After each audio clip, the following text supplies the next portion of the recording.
Hi, I'm Chris, and I'm a total cinema super nerd. I love to go to the movies, I love cinema and that theater experience. I am an artist and engineer, currently based in the Netherlands, and together with a studio in The Hague, I have developed a multitude of workflows for giant screen, full dome theaters, and virtual reality.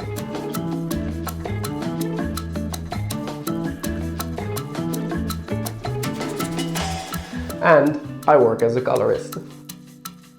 Good image quality really matters to me, and I work with Colourlab since 2017 to color manage all my projects. Colourlab Ai is being developed and improved in a rapid pace, and I love every release and every single update. The Colourlab team has asked me to talk a little bit about my workflow, so let's dive in. We are in Resolve, and if it does not look familiar, go to Preferences, User Interface Settings, and tick this box. Use gray background for user interface. It will get rid of the blue tint, and personally I really love that. There's certainly not one way to achieve a look. There's many paths that lead to Rome, and I would like to walk you through some of the paths that I take. I know many of you call this a node tree, but today it's a map, and here's my fixed node map. But before we can walk down it, we have to pack our bags, and we do that in Colourlab Ai. I use Colourlab Ai to find the look that I want to work with, or to build one, and also to create LUTs or viewing LUTs if I work on a project with visual effects and compositors that need that. So let's start a new project and go full screen and import some footage. When we import clips from original camera files, the software immediately recognizes this and will assign camera profiles. In this case, I have converted the original camera files from a Blackmagic camera to ProRes in Ai White Gamut Log C, because this is how I want to color manage this project, and I want to work in Ai White Gamut Log C. So here I set my files to that. The output color shows that we are viewing in Rec 709. I'm monitoring also in Rec 709, and now we're looking at the Log C image. So we turn Rec 709 back on, and then we're going to build the look. So that's the fun part. We use Look Designer for that, which is built into Colourlab Ai, and there's also a plugin for Resolve. The story of this fashion film is set in 2053, and the creator and cinematographer want a natural look, yet powerful and enticing. I chose to work with Eterna Vivid 160, which is a very sophisticated film, and that, according to Fuji, delivers intense color, high contrast, and exceptional sharpness.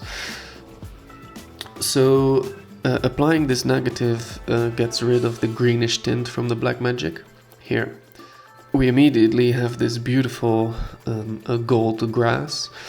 Now, to make it more natural and work in a gamut that is closer to film than actual Rec 709, we apply film print emulation. Colourlab Ai is such a great software. It will always let you work with parameters. You can make very subtle adjustments, and things are never on or off. So now we will apply a contrast curve of Kodak 2383 together with color print 2383. And I will dive a little bit deeper into why I choose that later.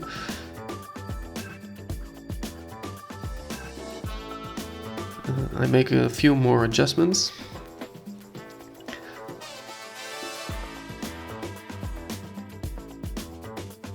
Now I'm happy. This gives me a good starting point. It's a little bit too colorful, and if you look at the scopes, we are not done yet. but we will work on it in Resolve. And if you look in the right viewer, bottom image, you can see that there's a beautiful separation and no haze of color, and that's what I'm looking for. So now we could export this LUT, and for this shot we don't have to, but in the scenario that we do visual effects to a shot, this comes in very handy. So let's take a little detour. This is the hydroponics floor of a spaceship from a movie about a manned mission to Mars. Here we are in a compositing software. We are working in a resolution of 16 by 8K, and we use a file LUT from Colourlab to composite the scene. I shot this on a helium in red white gamut log 3G10. The tripod has already been painted out. Everything is stitched together, but we have a problem here at the top. We can still see the studio lights. So we are going to place this hatch as a CG element into this scene. Here it is. The beauty of having this LUT from Colourlab is that the artist can match the CG element to the actual final look of the scene, which is then being finished in Rec 709. There we go. So that blends in just fine. Instead of applying the LUT here, you can apply the LUT as a viewing LUT, and then you work in red white gamut log 3G10, so you would have to bring your CG element also into that space. Here we apply the LUT that we've exported then from Colourlab again. So we select that, we open it, and we apply it, and then make our adjustments. So the hatch looks a little bit different. I would have to make some changes to the color correctors now, but you get the idea. One more time the breakdown, and then we get back to Resolve.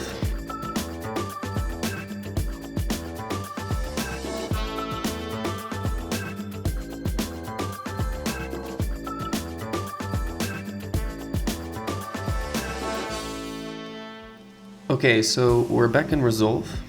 Forget about our detour. We started in Colourlab.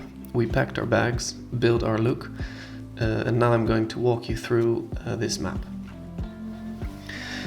Let me turn all these clips off. Okay, so what are we trying to achieve here?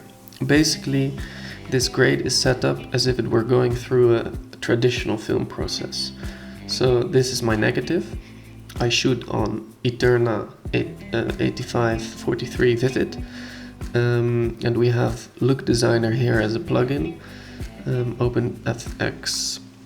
So the camera profiles are set, and we apply the negative here to a certain extent. We don't do anything else, so this is just our negative.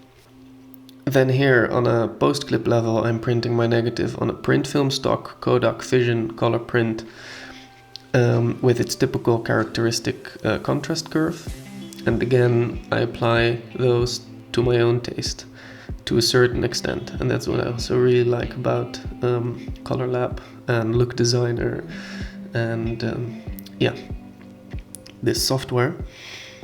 So when I turn on this, we get the image that we saw in Colourlab. Now we go to clip level, and I'll show you the final look. It is different, so give your eyes some time to adjust. On the first note, I only work with lift gamma gain. It's only for the CDLs or color decision list.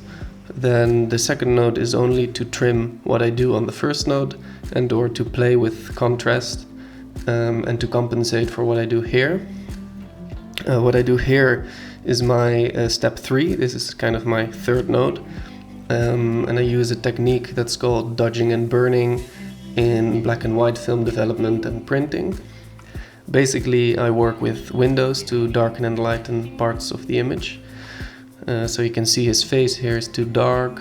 I want this corner to be a bit darker and to bring attention to the subject. I also lighten the sky a bit.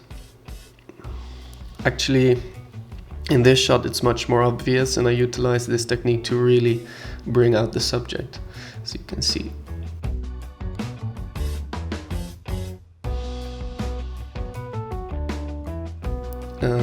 Then these three nodes are for curves. I'm fixing the sky here. I don't want the blue sky. This whole section is actually for saturation. I see I also have a -9 on the color boost here as well. But then I don't use these two nodes. And this parallel structure, however, is where I definitely spend most of my time. Top node is for skin. I warm up the face here. It's probably too subtle to notice on this screen recording, I'm afraid, but maybe you can see it. The next one is color temperature, and the last one tint. The last three nodes are mist. Let me actually show you that on a different shot. So you go to mist here, you slide this up, and look.